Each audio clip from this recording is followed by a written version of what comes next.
saya akan membawakan sebuah kisah yang bertemakan ulama Nusantara.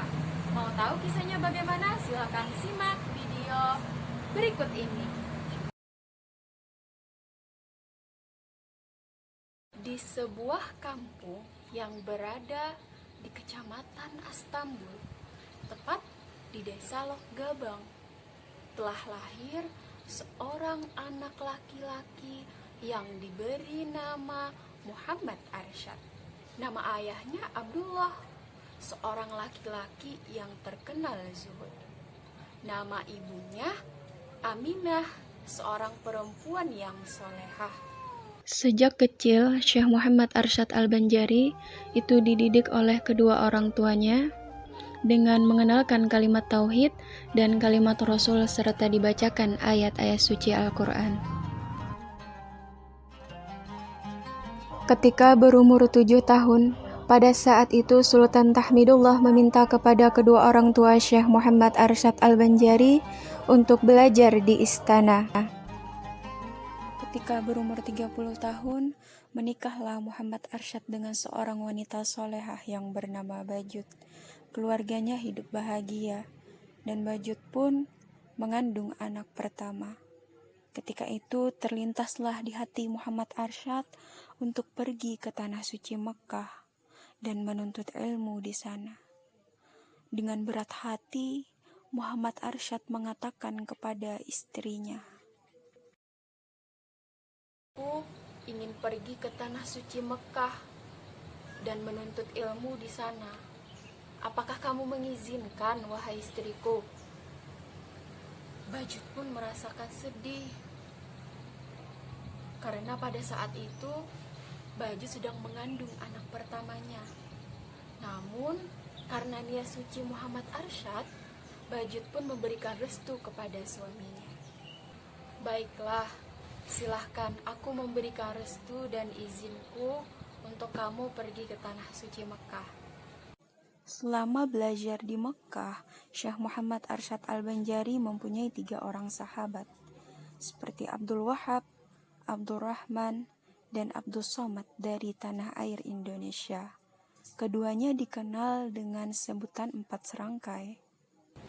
Konon, pada saat di Masjidil Haram setiap hari Jumat, Muhammad Arsyad mengalami sebuah keanehan. Dan keanehannya itu terjadi berulang kali setiap hari Jumat. Setiap Muhammad Arsyad pergi ke Masjidil Haram, dia selalu melihat seorang laki-laki yang menggunakan baju hitam, lengkap dengan laung dan duta, pakaian khas Banjar. Padahal di sekitar Masjidil Haram semua orang menggunakan pakaian ihram dengan warna putih semuanya. Muhammad Arsyad pun merasakan keanehan dan bingung siapa laki-laki itu. Pada Jumat yang lain, Muhammad Arsyad kembali melihat laki-laki itu dan pergi menemuinya. Muhammad Arsyad pun sholat di sampingnya dengan harapan setelah selesai sholat, mereka bisa berkenalan. Setelah selesai berdoa, Muhammad Arsyad langsung menangkap tangannya dan berkata, "Mengapa Tuan menangkap tangan saya? Maaf, saya cuma bertanya, kenapa Anda memakai pakaian hitam? Sedangkan semua orang di sini memakai pakaian ihram." Dan ternyata laki-laki yang menggunakan pakaian hitam itu Datuk Sanggul. Ternyata keduanya adalah orang asli Kalimantan Selatan. Ringkas cerita, selama kurang lebih 30 tahun Muhammad Arsyad menuntut ilmu di Mekkah, dia pun berkeinginan untuk pulang ke tanah air. Kira-kira pada bulan Ramadan tahun 1186 Hijriah, tibalah Muhammad Arsyad di kampung halaman Martapura.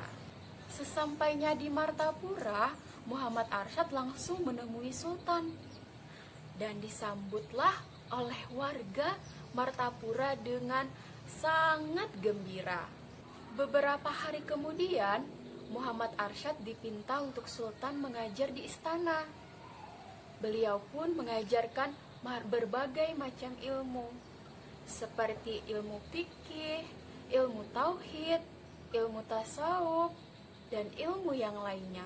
Selain itu, Muhammad Arsyad juga pandai menulis kitab.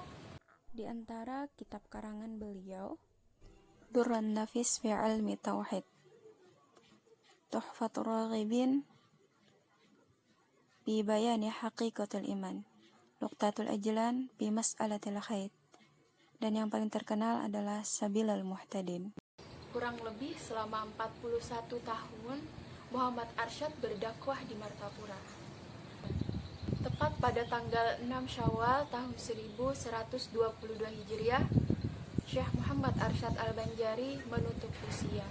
Inna lillahi wa inna ilaihi raji'un. Itulah tadi cerita singkat tentang riwayat Syekh Muhammad Arsyad Al-Banjari. Semoga dapat diambil pelajaran dan bermanfaat. Salah khilaf, saya ampun maaf. Wabillahi taufik wal hidayah. Assalamualaikum warahmatullahi wabarakatuh.